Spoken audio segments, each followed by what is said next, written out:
மணிப்பூருக்கு அருகே மொய்ராங் என்ற ஊரில் நேதாஜியின் இந்திய தேசிய ராணுவம் பிரிட்டிஷ் படையை முறியடித்து வெற்றி கொடி நாட்டிய தினம்.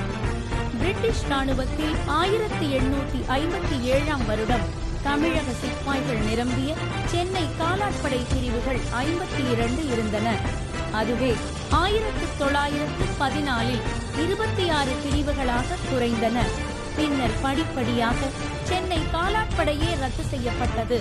காரணம், தமிழர்களை பிரிட்டிஷார் வீரம் குறைந்த இனம் என குறிப்பிட்டு போர் புரியும் அணியில் சேர்க்க மறுத்தனர்.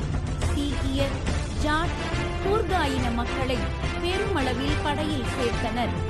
எந்த தமிழ் மக்களை பிரிட்டிஷார் வீரம் குறைந்தவர்கள் என்று அவமதித்தனரோ அதே தமிழ் மக்களை திரட்டி தனது இந்திய தேசிய ராணுவத்தில் முன்னணி படைத்தினார் மாவீரர் நேதாஜி.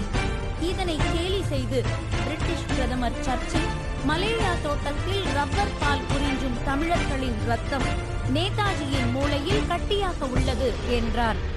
அதற்கு நேதாஜி பதிலடியாக, இந்த தமிழர்கள்தான் ஆங்கில ஏகாதிபத்தியத்தின் குரல்வளை ரத்தத்தை குடிக்கப் போகின்றனர் என்றார். அவர் சொன்னபடியே தமிழர்கள் நிறைந்த நேதாஜியின் இந்திய தேசிய ராணுவம் கடுமையான போருக்கு பின் பர்மாவிலிருந்து இந்தியாவுக்குள் புகுந்து போரிட்டது. மணிப்பூருக்கு அருகே மொய்ராங் என்னும் இடத்தில் தமிழர்கள் நிறைந்த நேதாஜியின் படை வெள்ளையரை ஓட ஓட விரட்டி அடித்து தேசிய கொடியை ஏற்றி வீர வணக்கம் செய்த தினம் இன்று.